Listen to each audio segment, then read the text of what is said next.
y voy a abrir el archivo que vamos a trabajar hoy día.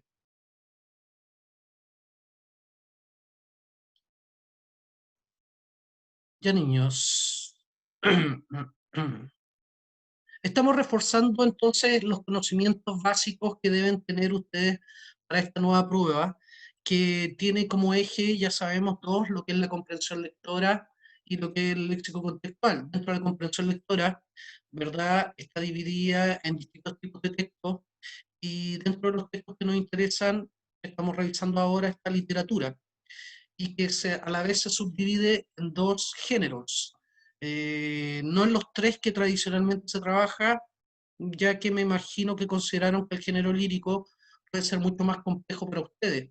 Y esta prueba se supone que sería bastante más básica, en el sentido en que las problemáticas que estamos viviendo no han permitido que muchos chicos de cuarto medio eh, hayan desarrollado sus clases normales, ¿ya?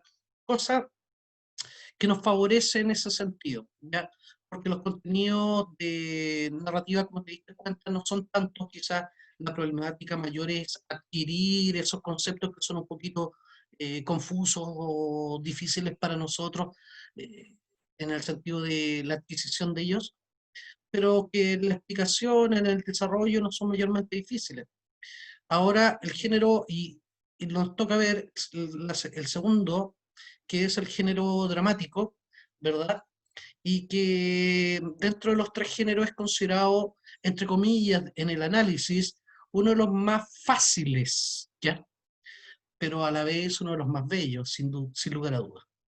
Entonces, vamos a partir revisando, ¿verdad?, lo que es el género dramático, para que podamos entender cuáles son sus intenciones comunicativas. Nuevamente repito, chicos, aquí se trata mucho, mucho, mucho de que tú siempre vayas, lo que vayas leyendo, vayas determinando cuál es la intención comunicativa que propone el texto. Esa es la palabra clave para cualquier tipo de análisis literario.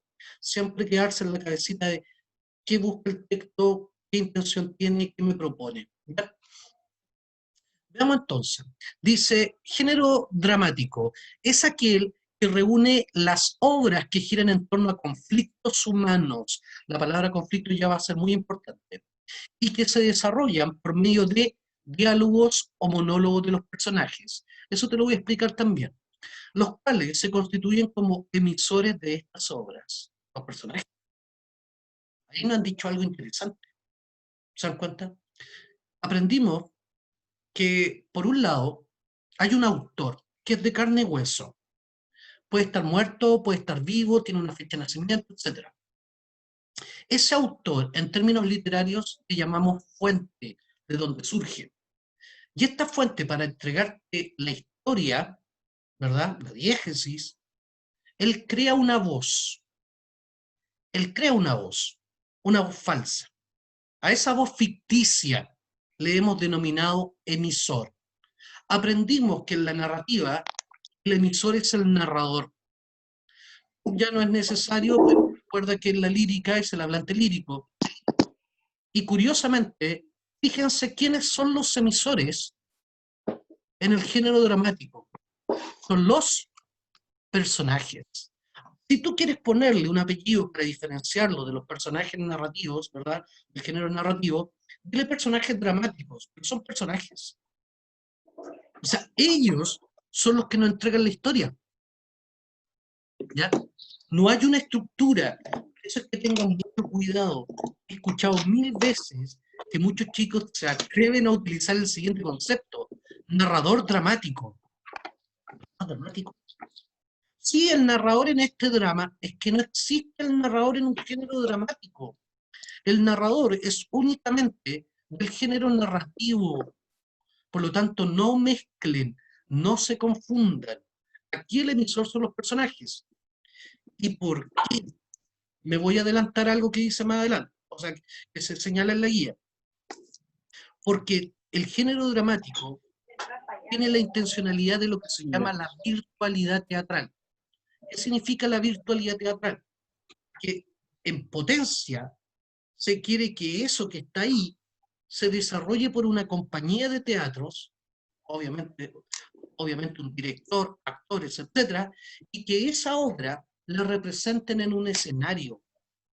Es súper loco, creo que ya les conté esto. Es súper loco, porque, por ejemplo, alguien que escriba narrativa, una novela, un cuento, etcétera, ustedes ya lo saben, él no tiene la intención de, oh, que venga una compañía hollywoodense, tome mi obra, la adapte al cine y haga una película. Que haya ocurrido, sí, o ha ocurrido, pero él no tiene esa intención. La intención de él es que le vean la obra, le lean la obra, perdón, le lean. Eso es lo que me interesa. Compren el libro, ojalá, y lean la obra. Lo mismo que para un autor propio de líricas. No pretende que venga un grupo musical, tome su poema y sobre la base de ese poema se componga una canción. Se ha hecho, ¿sí?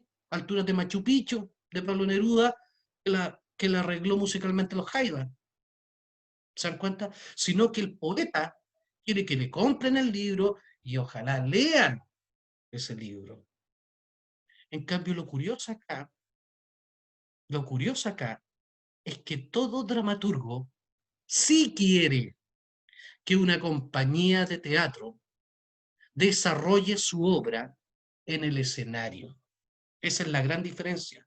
Por lo tanto, el dramaturgo, ustedes tienen que ponerse en esa mente, el dramaturgo cuando está escribiendo, él está pensando a la vez visualmente, y está pensando cómo actores deberían desarrollar esto, cómo un director teatral debería orientar a los actores para que se haga la obra. Por lo tanto, ¿qué es lo importante? Lo importante van a ser los diálogos, porque a través de los diálogos, tú, a través de los diálogos, tú vas a poder enterarte de la obra. Piensen ustedes, yo me imagino que más de alguno ha visto una obra teatral. Ojalá vayan al teatro, consuman teatro, aunque en este país sabemos que es lo menos consumido. Pero cuando yo llego y veo una obra teatral, no hay un compadre que se me acerque y me empiece a contar la historia. Bueno, ahora les vamos a hablar de Romeo y Julieta, una obra muy hermosa que trata de dos jóvenes, bla, bla, bla, bla. No, lo primero que yo llego, me siento, espero un rato, abren telón. Y abren telón y dos actores empiezan a funcionar en escena. Y a través de sus acciones, lo que dice ahí, a través de sus diálogos, todo el lenguaje dramático, yo me voy a enterar de la historia. Por esa razón es la que nosotros vamos a determinar la importancia del personaje. Muy, muy importante. En un drama no existe un personaje parásito. Todos los personajes tienen un valor y por eso son dignos de ser emisores. ¿Me entienden? Bueno, espero que sí. Están todos con los Sí, mismos. sí, profe, sí, Sí, profe, en la sí lo obra que yo entendemos. vi, Ah, perfecto. Gracias, en la chiquillos. obra que yo vi sobre, eh, ¿cómo se llamaba? En la que le había comentado, la de... Ana, sí, ¿cuál fue? Oh, sí, sí Se me me olvidó el nombre comentaste. también a mí. Sí, Alzheimer yo. No, bueno, Ya, es que ahí Sancho Panza. Ahí era, ese era, el hombre de no me la acuerdo. mancha era, el hombre de la Ese, mancha. Claro, sí, sí. entonces, ahí tú te das cuenta que no, salvo que Profe, alguno, creo que se llamaba Teatro Nescafé, creo que era. sí, fue el hombre de la mancha en el Teatro Nescafé de la Arte. Exacto, ahí fui. Sí, ahí te diste cuenta que los personajes interactúan, dialogan entre ellos. Claro, hay momentos en donde de repente hay un personaje que explica un poquito el contexto, que es precisamente el autor Miguel de Cervantes, está como personaje ahí curiosamente. Y él empieza a contar la historia, cuenta un poco, organiza un poco la idea, pero no se lo está contando al público si ustedes se dan cuenta, sino que al resto de los actores que también lo están escuchando, y así hacen el juego para que algunas cosas sean entendidas por el público. Porque, ojo, El Hombre de la Mancha no dura más allá de 2 horas y está basado, adaptado en una novela de Don Miguel de Cervantes, que si tú te tomaras el tiempo en leerla fácilmente, son mucho más que 2 horas. Fácilmente te puede tomar 3 días la lectura. ¿Mm? Ah, Entonces, en ese sentido, chiquillo, Claro, por eso se crean ciertos personajes que pueden, entre comillas, relatar. Pero es para orientar más al público nomás, para poder entregar mayor información. Pero es un personaje que lo hace, no es un narrador. ¿Ya? Bien, muchachos. Ya, pues, entonces, por eso es que nosotros decimos, puta, ya. Entonces, son los personajes los que van a ser los emisores. ¿Ya? Lo particular de este género es su susceptibilidad de ser representado en un escenario, ¿verdad? Toda obra dramática, al ser puesta en escena, pasa a denominarse obra teatral. La función que se centra en este género corresponde a la función apelativa, es no está interesante. Pero lo que sí es lo que yo les decía, toda obra es susceptible, es que no es que sea susceptible, es que el dramaturgo quiere que la represente. Por lo tanto, está desarrollada para eso. ¿Ya? Y nuevamente insisto, en lo que nosotros vamos a denominar virtualidad teatral. ¿Mm? Dice, entonces, en cada obra dramática, el diálogo, y esto es lo importante, chiquillos, ¿verdad? El diálogo y la acción constituyen lo esencial. Si nosotros tomamos los elementos más importantes, sin lugar a dudas vamos a considerar tres elementos. Personajes, como ya te diste cuenta, diálogo, que yo prefiero personalmente llamarle el lenguaje dramático, ya les voy a explicar por qué, pero por ahora seguimos los estudios tradicionales, y acción, ¿ya? Que los tres elementos son los mayores constituyentes de este género. A través de eso se componen las obras. En cuanto a la acción, ¿ya? Es el conflicto. No tengan ningún miedo de asumir que un conflicto dramático es un problema. No hay ninguna problemática. Lo más significativo de ello, ya que opone dos fuerzas que luchan por lograr sus objetivos. Nuevamente, algo que mencionamos con respecto al género narrativo y que hablamos de los personajes principales, ¿ya? Y dijimos, ojo, recuerden que los personajes principales se dividen realmente en dos, no en uno. Está el protagonista y el antagonista. Y lo que más les pedía, pero no los consideren como el bueno o el malo, sino considérenlos como fuerzas en pelea, o mejor dicho, fuerzas en pugna. Y esa fuerza, ese choque que se produce entre ambos, es lo que genera un problema. Y ese problema, sin lugar a dudas, es un conflicto. Precisamente las obras dramáticas en esto se alimentan, en lo que nosotros hablamos del conflicto. ¿Ya? Por lo tanto, no tengan ninguna duda que el conflicto es lo que va a desarrollar la historia. ¿Ya? ¿Y por qué? Bueno, tenemos que también empezar a determinar que como este tipo de género, ¿verdad? Tiene la intencionalidad de la virtualidad teatral, es decir, quiere que sea representada en un teatro, no pueden ser muy extensas. Piensen ustedes, las obras más largas, generalmente o tradicionalmente más largas, podrán durar 2 horas, con un intermedio, con un descanso, ¿verdad? Porque ¿qué le pasaría a un público, a un espectador que está mirando esta obra después de 2 horas? Está aburrido, te da Se sueño. aburre, se cansa, se distrae, pierde la obra. Por lo tanto, tienen que tener súper claro que no pueden extender mucho el tiempo. Tienen que ser tiempos reducidos. Por lo tanto, ¿qué es lo que yo voy a ver? Yo voy a ver cómo ese problema, ese conflicto que surge entre dos Una fuerzas... adaptación resumida. ¿Perdón? Una adaptación resumida. Siempre y cuando sea una adaptación, porque no todas las obras dramáticas son adaptaciones. Muchas son originales, la gran mayoría son originales. Las adaptaciones son en algunos casos, ¿verdad? Cuando de repente una novela es muy interesante y alguien la toma y la reconstruye como una obra dramática. ¿Mm? Sí, Pero más que una adaptación resumida, te cambio la palabra y te digo una historia resumida. ¿Ya? Una historia resumida. Y esa historia de lo que me interesa es cómo surge el conflicto, cómo se desarrolla ese conflicto y cómo termina ese conflicto. Eso es lo que yo voy a ver. ¿Se dan cuenta? Por lo tanto, como les decía, el conflicto o problema va a constituirse como dentro de estas tres estructuras, tres unidades dramáticas, como lo más significativo, ya que opone las dos fuerzas que luchan, ¿verdad? Las fuerzas que nosotros llamamos fuerzas en pugna. Ambas fuerzas estarán representadas por los personajes principales, lo mismo que en la narrativa. Por una parte encontraremos el protagonista, protos gonía, nuevamente repito, protos en favor de gonía creación, quiere desarrollar una historia, el primer luchador, como dice acá. Y por otro está el antagonista, antagonía, contra la creación, se oponen, que es el luchador contrario al primero. Ahí bien básico, ahí ustedes pueden ver los monos en el fondo, la idea es eso.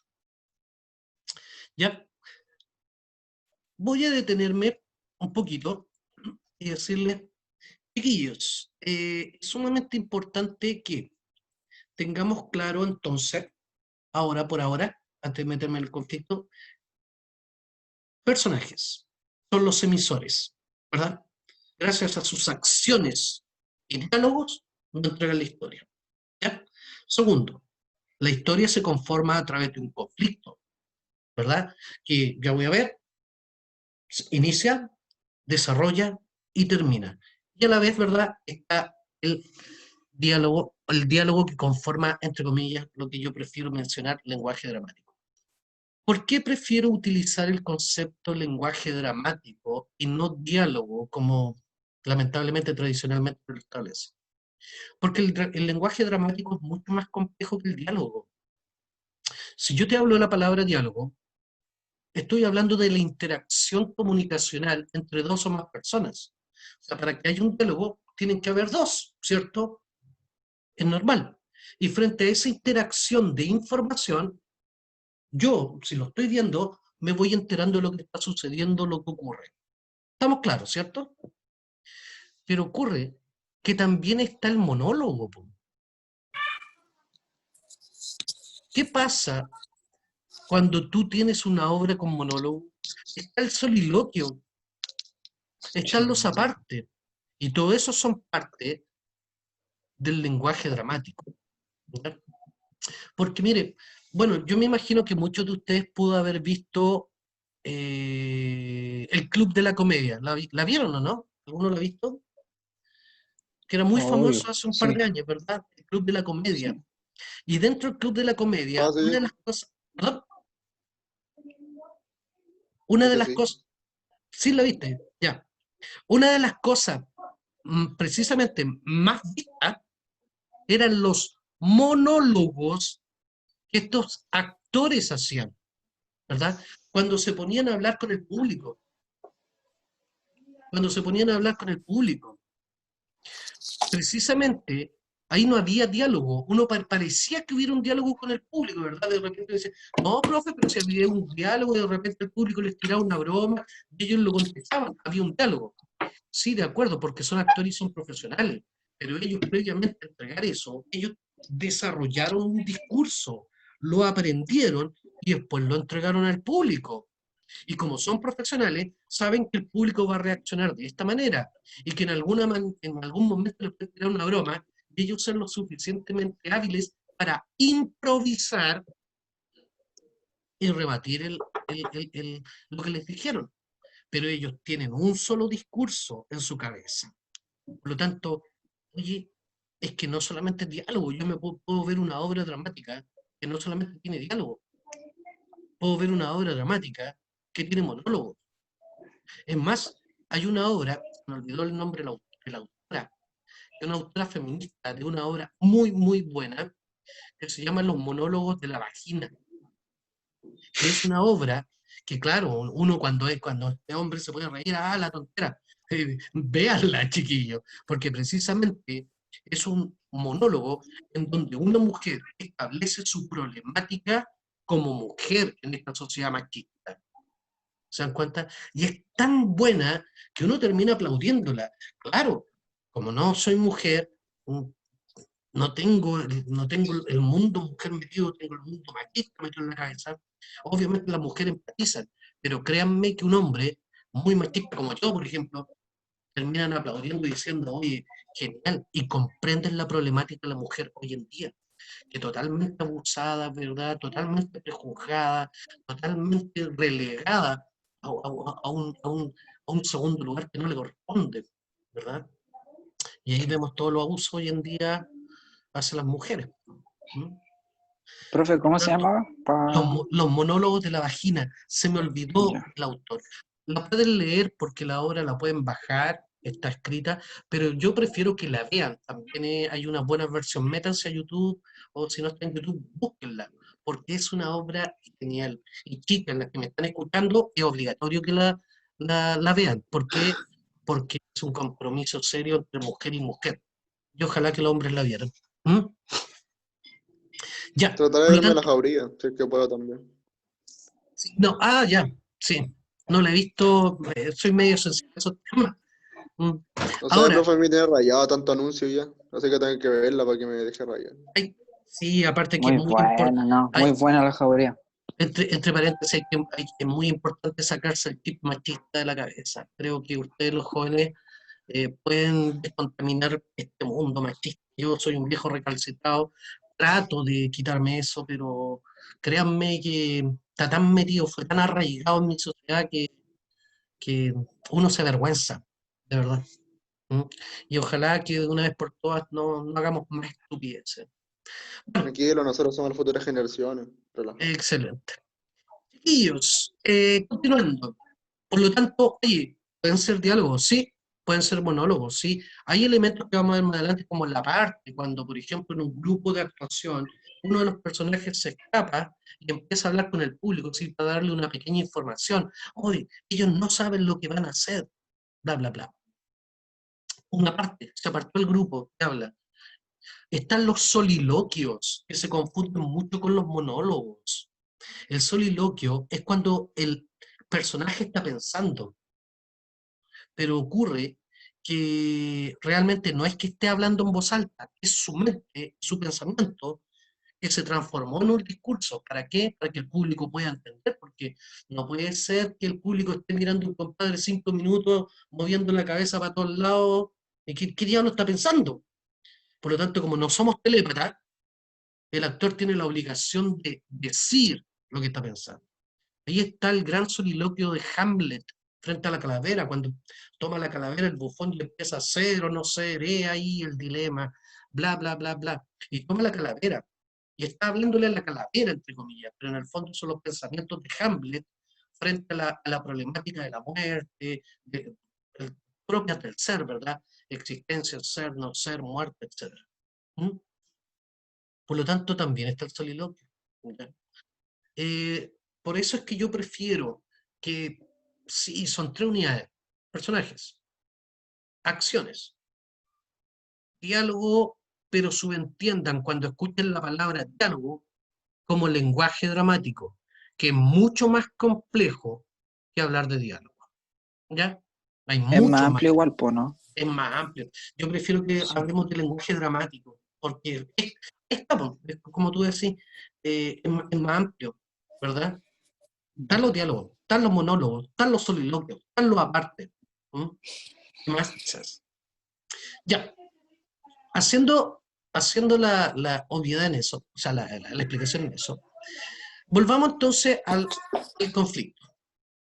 Como te decía, no tengan ningún miedo de pensar que el conflicto es un problema que provoca, o sea, que se provoca a través del choque de dos fuerzas, un protagonista, un antagonista. Existen dos grandes teóricos chilenos, para que vean, chilenos, José Promis y Juan Villegas, que analizaron mucho la estructura de lo que es la obra dramática. Y ellos la triangularon, hicieron un triángulo. Y dijeron, así es una obra dramática, igual que un triángulo, porque tiene un inicio que va con un desarrollo hasta llegar a un momento máximo, y después de ese momento máximo, baja y termina, ¿verdad? Igual que un triángulo. Y ese triángulo se divide en etapas. Y estas son las etapas que vamos a ver. Por eso es que son solo 3. Antes la PSU era súper desgraciada cuando hacía los contenidos, cuando preguntaba sobre contenido, por ejemplo. y preguntaba, ¿en qué se divide una obra dramática? Y te ponía presentación del conflicto, desarrollo del conflicto, clímax, desenlace del conflicto. En 4. Son 3. Ya vamos a ver. Atento. Mira, la primera etapa, presentación del conflicto. El inicio de este ascender en el triángulo. Es breve. Recuerden lo que les dije. Como es la idea de la virtualidad teatral, ser representada. No puede ser representada en tanto tiempo. Así a todo chancho, 2 horas con un descanso. Es más, la gran mayoría de la obra no superan la hora. ¿Ya? Oye, piensa en una película durará 1 hora y media, ese es el promedio max de una película. Las que ya exceden de la hora y media como película pasan a ser hoy muy largometrajes. ¿Se dan cuenta? Por lo tanto, muchas no superan la hora, y con descansito. Entonces, ya, aquí, entonces, la presentación del conflicto es con lo que en buen chileno podríamos decir, tiro toda la carne a la parrilla. Todo se presenta. Tengo que presentar, obviamente, quién es el protagonista, quién es el antagonista, por qué pelean y de qué se trata este conflicto. Dice, presentación del conflicto. Es en este momento donde se nos entrega la introducción al conflicto, así como también quiénes son las fuerzas que se enfrentarán, es decir, quién es el protagonista y quién es el antagonista y cuáles son las razones que los mueven. O sea, aquí tú ya tenés que saber todo. A ver, en estricto rigor, recuerden que estamos trabajando las generalizaciones literarias, géneros literarios. Entonces ellos lo establecen así. Obviamente hay diferencias, obviamente no todas las obras se van a regir por lo mismo, pero como esto a nosotros es generalizaciones, yo te tendría que decir, mira, toda obra es así, en general. Lo interesante es que sí es efectivo que tú tienes que saber quién es el protagonista y quién es el antagonista. Eso está claro. Ahora, ¿y por qué se desarrolla el conflicto? Ahora, las razones pueden estar ocultas en algo. Ahí va a depender del dramaturgo y la intención, cómo te quiere entregar a ti la historia. Pero en general, como te decía, este, este subir, ¿verdad? Este subir que tiene el triángulo, una parte muy pequeña es lo que nosotros diríamos la presentación. De ahí una parte mayor es lo que nosotros vamos a decir el desarrollo del conflicto, que sería la segunda etapa. Atentos con esto. Es el momento en el que se produce la mayor tensión dramática. Como es un problema, el problema va en aumento y cada vez va complejizándose más, adquiriendo tensión, ¿verdad? Y ya llegando a un momento en que más no se puede. ¿Cómo se llama ese momento de máxima tensión? Clímax, ¿verdad? Es el máximo. Yo te diría, la punta de este triángulo, eso es el clímax.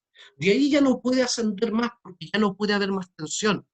Por ende, debería haber distensión a partir del clímax. Es decir, que todo se relaje y obviamente termine. ¿Ya? Atentos con esto entonces. Ya, es el momento en donde se va desarrollando el conflicto, voy entendiendo, se va poniendo más tenso hasta llegar al momento de máxima tensión que yo le voy a llamar clímax. Tengan cuidado, chiquillos, con los conceptos que les pueden presentar. Hay una palabra que se está aceptando, pero que realmente la tienen que entender, que formalmente no es correcta.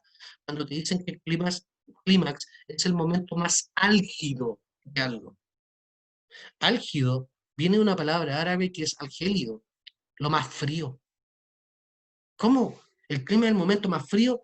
Oye, vean, escuchen a los periodistas, escuchen a los medios de comunicación. Oh, estamos en el momento más álgido del conflicto. No, pues, no es el momento más frío. Si hablamos de temperaturas, el clima debería ser el momento más caliente, no el más frío. Es más, recuerden que los biólogos podrán entender que el término clímax se ocupa a otro término, a otra situación también, pues, y no es precisamente la más fría. ¿Se dan cuenta? Por lo tanto, saquen todas esas definiciones, el momento más álgido. No, el momento de mayor tensión dramática, donde la problemática presentada está en aumento. ¿Ya? Una vez que llega el aumento, tiene que decaer. Y precisamente ahí está la última parte del triángulo. Y eso le vamos a llamar desenlace del conflicto, ¿verdad? Dice, en esta instancia se da una solución al conflicto planteado en la obra. Puede estar dado por la desaparición o derrota de una de las fuerzas en pugna. Eso sería siempre cuando yo estoy viendo una tragedia. Ojo, no siempre el final es explícito, ya que a veces es el lector quien recibe pautas del autor para imaginarlo. Esto es el llamado final abierto. Ya. A ver, súper simple, chiquillos. Súper simple, chiquillos. Cuando nosotros se presenta el clima, que es la problemática, se resuelve. Se tiene que resolver de alguna manera. ¿Ya? Quiero que entiendan que el teatro también, a diferencia del otro género, es de carácter funcionalista. ¿Qué significa que sea de carácter funcionalista? Busca una función X o un mensaje específico que quiere entregarle al receptor para que actúe de alguna manera.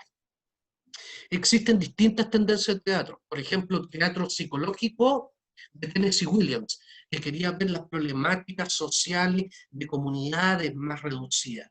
Para ver cómo de repente, dentro de las pequeñas comunidades que parecían ser positivas, podía esconderse cosas, elementos muy nocivos, ¿verdad? Para que pudiéramos despertar como sociedad. Está el teatro, por ejemplo, social de Bertolt Brecht, ¿verdad? Que es muy fuerte en Chile. El teatro social, problemáticas de obreros, problemáticas de campesinos, problemáticas de aquellos sectores, ¿verdad?, más desposeídos y más explotados por sectores pudientes. Por lo tanto, en el fondo había un discurso, revélate el poder que te subyuga, empieza a luchar por tus derechos, etc. Está el teatro La Crueldad de Antonino Artaud, que podían hacer escenas súper fuertes. Mucha gente se choqueaba con las escenas que presentaba Artaud en París. De repente, violaciones, homicidios, no, ¿qué es eso? Pero en el fondo, ya nos damos cuenta que hay mucho compadrito que se ve muy fachoso, que se ve muy chic, que puede pertenecer a cierta élite o a cierto grupo de prestigio, pero es un violador, un homicida, un abusador, no le vamos a poner el apellido, ¿cierto? Como lo estamos viendo en los medios de comunicación. ¿Se dan cuenta? Y nos devela eso, cuidado. En mucha gente que parece ser una buena persona, también hay un hombre bestia.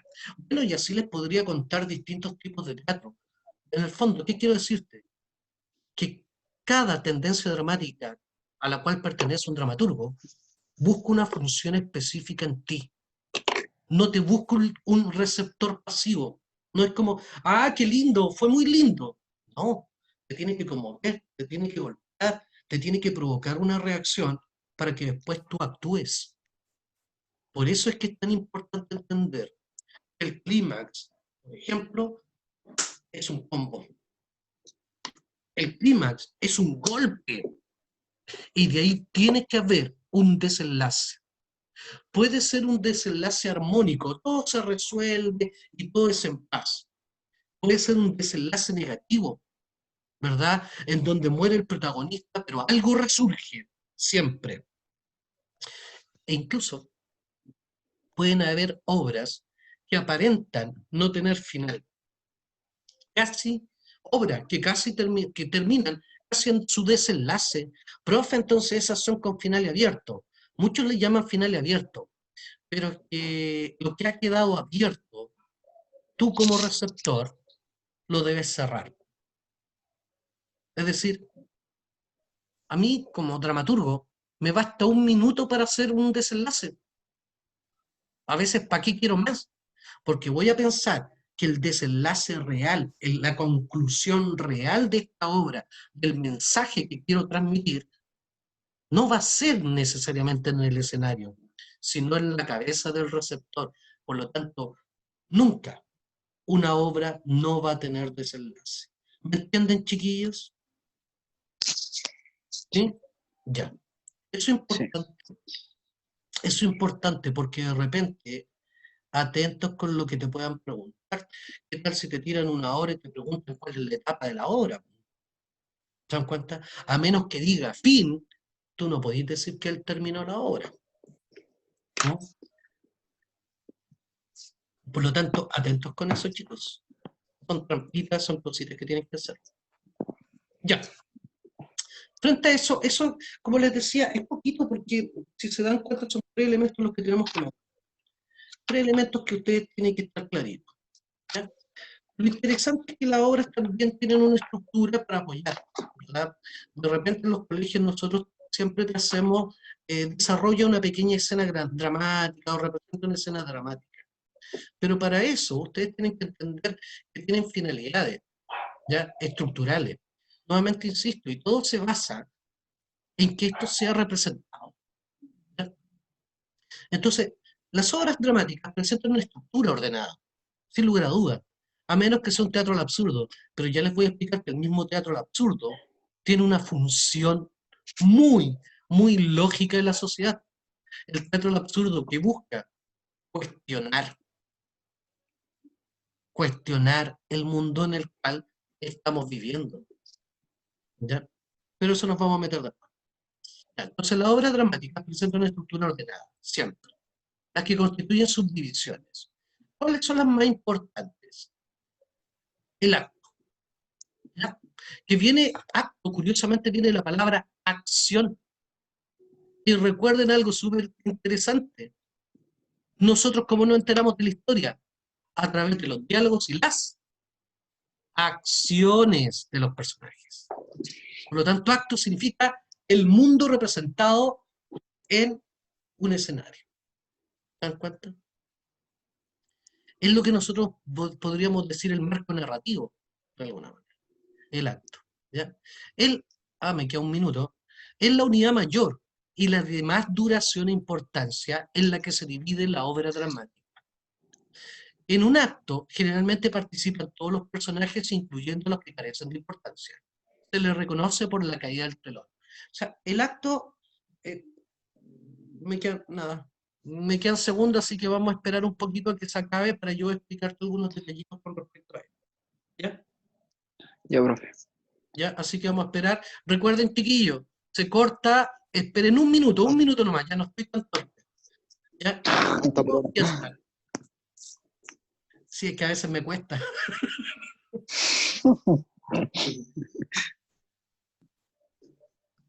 Ya está a punto de acabarse. Hasta pronto. Nos vemos de ahí, la pausa, el comercial.